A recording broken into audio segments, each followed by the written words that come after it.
नमस्कार। लोकतंत्र में जनता अगर अपने ऊपर आ जाए, मतलब जनता जागरूक हो जाए, तो सरकारों को पसीना छूटने लगता है।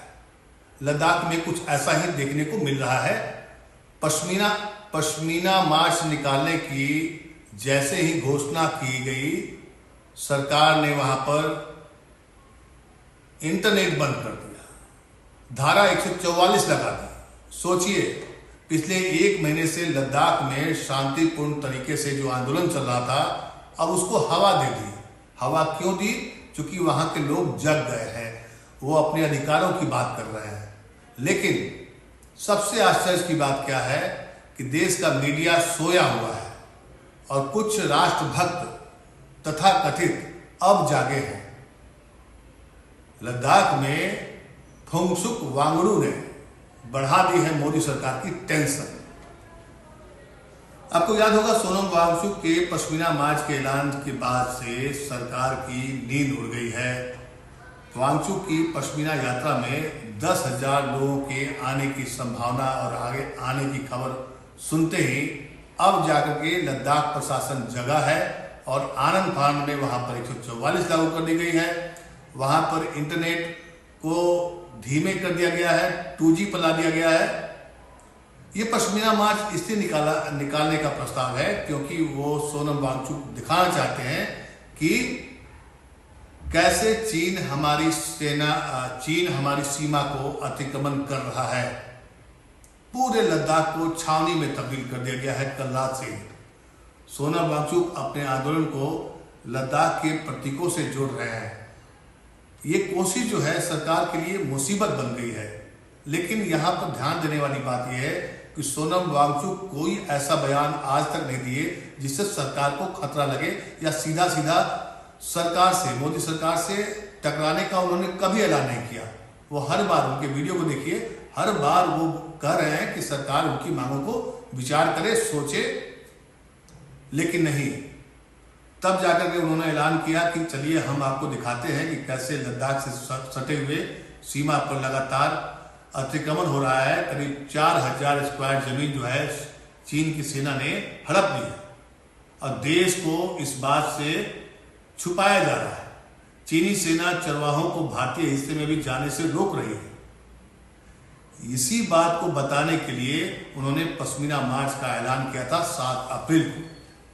वे चाहते हैं, सोनम वांगचुक चाहते हैं कि चरवाहे जो हैं पहले कहां तक जाते थे और अब क्या हालात है। वास्तविक नियंत्रण रेखा के पास के इलाकों में जो वांगचुक की पश्मीना यात्रा है, उसमें पूरे लद्दाख के लोगों को ले जाकर के वो चरवाहों के समर्थन में एक यात्रा करना चाहते थे और इसकी घोषणा बहुत पहले कर चुके थे। लेकिन सरकार तब तक सोई रही। 21 दिनों का अनशन भी किया और वहां लगातार महिलाओं ने 10 दिन का अनशन किया है। और अभी वो सोनम वांगचुक फिर से 3 दिन के अनशन पर हैं। इसके बाद वहां के युवा लोग जो हैं इस अनशन को आगे बढ़ाएंगे। सरकार के जो आज का एक्शन आया है, कल से जो वहां पर सरकार एक्टिव हो गई है, धारा 144 लागू कर दी गई है और जिस तरीके से लद्दाख जो अपना एक महत्वपूर्ण इलाका है, चीन और पाकिस्तान से सटा हुआ इलाका है, वहां पर जिस तरह से सरकार की कार्रवाई हो रही है, उससे कई सैनिक भी काफी आहत हैं और वो सरकार से चाहते हैं कि लद्दाख और सोनम वांगचुक के मांगों पर ध्यानपूर्वक देखे, सोचे, विचार करे। क्योंकि आपको याद होगा, GD बख्शी एक नाम है, वो खुद कह रहे हैं कि सोनम वांगचुक कोई छोटे मोटे आदमी नहीं है। आप मोदी सरकार को उनकी बातों को ध्यान से सुनना चाहिए। ये अलग बात है कि GD बख्शी कुछ दिन पहले तक मोदी सरकार के पक्ष में इतनी बड़ी बड़ी बातें करते थे, शायद अब उनका मोहभंग हो गया है और उन्होंने जो बातें कही है वो भी सुनी है। मेरा सिर्फ कहना यह है, Ladakh is a hyper sensitive state, hyper sensitive area है। चीन का खतरा मंडरा रहा है सबसे ज्यादा वहां लद्दाख पे, राइट। और ऐसे में अगर इतनी अनहैप्पीनेस लद्दाख के लोगों में हो कि वो फास्टिंग के ऊपर आ गए, हाँ। और वो सोनम वांगचुक जैसे वो मतलब कोई फटीचर नहीं है, सड़क छाप नहीं है, गुंडा जो कि बोलना शुरू किया है पॉपुलैरिटी के लिए। वो बड़ा जाना एजुकेशनिस्ट है, बहुत ही रिस्पेक्टेड सिटीजन है भारतवर्ष का। तो अगर वो ऐसा कह रहा है तो हमको तो तवज्जो देनी पड़ेगी। उसको ब्लैंक आउट की न्यूज से ही ब्लैंक आउट कर दें, I am sorry, that is not the way to go. What is the problem? Let us address it. Let us face it before the Chinese start taking advantage. Exactly. And it can turn into a national security threat as well. Then it will become a problem. Right. So this is a border region and we have to be very sensitive to what the people are saying and feeling. आप की तरफ से आप कह रहे हो हमने तो बहुत दिया है साहब, तो ये तो मांगते ही जा रहे, नहीं मांगते नहीं, कुछ उनकी जरूरतें हैं तो वो कह रहे हैं। And they are fully cooperative. And they are, वो कह रहे हैं कि हमने कोई पत्थर नहीं फेंके, कुछ नहीं किया, हम तो खुद उपवास कर रहे हैं। वो इतने -16 डिग्री में बैठ के बेचारे रात रात बाहर रह के वो उपवास कर रहे हैं। तो वाई लेट दिस प्रॉब्लम फेस्टर? अगर वो उनको शेड्यूल 6 में ट्राइबल स्टेटस चाहिए तो दे दिया जाए। I mean why let it build up और फेस्टर और infest and create a very fester away as a festering sore. ये नहीं होना चाहिए कि उसको हमने न्यूज से हटा दिया तो है ही नहीं, प्रॉब्लम ही नहीं है। आई एम सॉरी, वो तो ऑस्ट्रिच का तरीका है। If there is a problem it is definitely there, the people are unhappy, right, attend to that unhappiness and I am sure we will find a way out.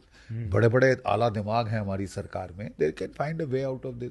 और वो भी आपको एक अपने ब्रॉडकास्ट में तो यही कह रहा था कि साहब देखिए अग्निवीर से तो हमारी इकोनॉमी पे भी फर्क पड़ेगा, हम तो सारा आधे तो लद्दाखी बेचारे लड़के फौज में हैं and they are the best fighters high altitude के लिए। वो तो बॉर्न एंड उनको कोई एक्लेमेटाइजेशन की जरूरत नहीं। तो आप उनकी रोजी रोटी अगर थोड़ा ढीली पड़ रही तो फिर चू चू तो होगी ही साहब।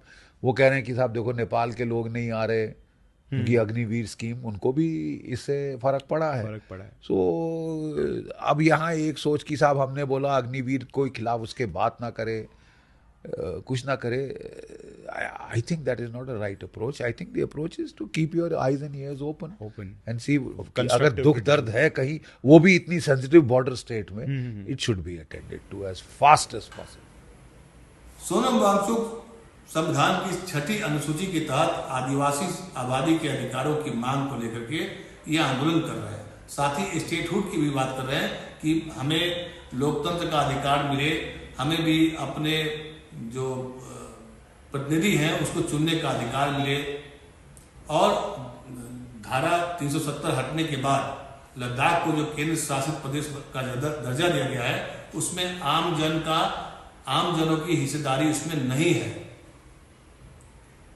आपको ये भी बता दें कि सोनम वांगचुक वही व्यक्ति हैं जिन्होंने धारा 370 हटने के बाद बीजेपी के इस कदम की काफी प्रशंसा की थी और प्रधानमंत्री मोदी को धन्यवाद किया था। लेकिन समय बदला और जब उनकी मांगों को नहीं देखा गया, लद्दाख को यूटी बनाकर छोड़ दिया गया, उसके बाद से लगातार लद्दाख में आंदोलन और वहां पर लोगों की जो मांगे हैं वो बढ़ती जा रही थी। केंद्र सरकार से कई दौर की बातचीत हुई लेकिन वो बातचीत नाकाम हो गई। अब जाकर के पिछले 1 महीने से जब अनशन का काम वहां शुरू हो गया, जब लोगों ने वहां शांतिपूर्ण तरीके से अपने आंदोलन को, अपनी आवाज को देश के सामने जोड़ने लगे, बताने लगे, तो उसके बाद सरकार की नींद खुल गई है। सरकार की नींद तो खुली है लेकिन वो दूसरे तरीके से खुली है। लद्दाख एक बेहद संवेदनशील इलाका है। ऐसे में जब वहां चीन का खतरा बढ़ रहा है तो सोनम वांगचुक की बातचीत को या उनकी मांगों को या लद्दाख के लोगों की जो मांगे हैं उस पर सरकार को ध्यान देना चाहिए, सावधानी से विचार करना चाहिए। सिर्फ खबर को गायब कर देने से या 144 लागू कर देने से चीजें बेहतर नहीं होगी। बार बार अपने वीडियो संदेश में सोनम वांगचुक यही बातें बोल रहे हैं लेकिन किसी को कोई चिंता नहीं। कश्मीर में और लद्दाख में पश्मीना एक ऐसा नाम है जो वहाँ की पहचान से जुड़ा हुआ है और इस पहचान को लद्दाख की पहचान इसलिए है पश्मीना, चूंकि पश्मीना शाल जो है वो काफी महंगा है और पश्मीना शाल हम सब के घरों में एक ख्वाहिश होती है कि पश्मीना शाल हमारे पास आ जाए। और वो पश्मीना शाल जो है वो वहीं पर तैयार होता है। पश्मीना के लिए पश्म यानी ऊन, वहां पर एक प्रजाति है, वही लोग इसका काम करते हैं। और जो जिन बकरियों से निकलता है वो 12,000 फीट की ऊंचाई और -40 डिग्री के तापमान में रहती है। पश्मीना शाल के बारे में आप कभी इंटरनेट पर खंगालिए, आपको सारी जानकारी मिल जाएगी। सर्दियों के मौसम में ये बकरियां खुद ही अपना पश्म गिरा देती हैं, मतलब जो ऊन गिरा देती है, इसी ऊन से ही कश्मीर के कारीगर जो हैं हथकरघे पर पश्मीना शॉल बनाते हैं, जो काफी महंगा बिकता है। दुनिया भर में पश्मीना शाल की पहचान है और ये गर्व से हम लोग कहते हैं कि ये भारत का पश्मीना शाल है। आपको ये भी जानकारी बता दें कि मुगल शासक पश्मीना ऊन से बने कपड़े, टोरी और खिलौने तोहफे में देते थे। जब अकबर कश्मीर पर विजय प्राप्त किया था तो उसको पश्मीना का शाल गिफ्ट किया गया था। खैर, पश्मीना की जानकारी तो आप देख लिए, समझ लिए, लेकिन सवाल ये नहीं है पश्मीना मार्च से मोदी सरकार को पसीना क्यों छूट रहा है, ये जानना बहुत जरूरी है। और देश के बाकी लोग या मीडिया इस खबर पर इतनी चुप्पी क्यों बनाए हुए हैं, एक बहुत डरावना सा संकेत आ रहा है। क्योंकि जीडी बख्शी भी, आपने सुना कि जीडी बख्शी जिस तरीके से सोनम वांगचुक के आंदोलन का समर्थन कर रहे हैं, यहाँ तक कि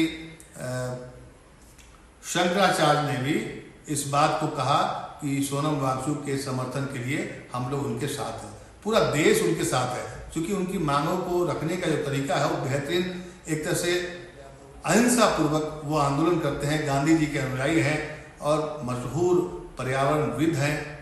लेकिन कहते हैं ना कि शांति से कुछ भी नहीं होता है। एक शांत प्रदेश को अशांत प्रदेश बनाने की कोशिश की जा रही है। कौन लोग कोशिश कर रहे हैं, सरकार की क्या मंशा है, ये समझना अभी बाकी है। नमस्कार।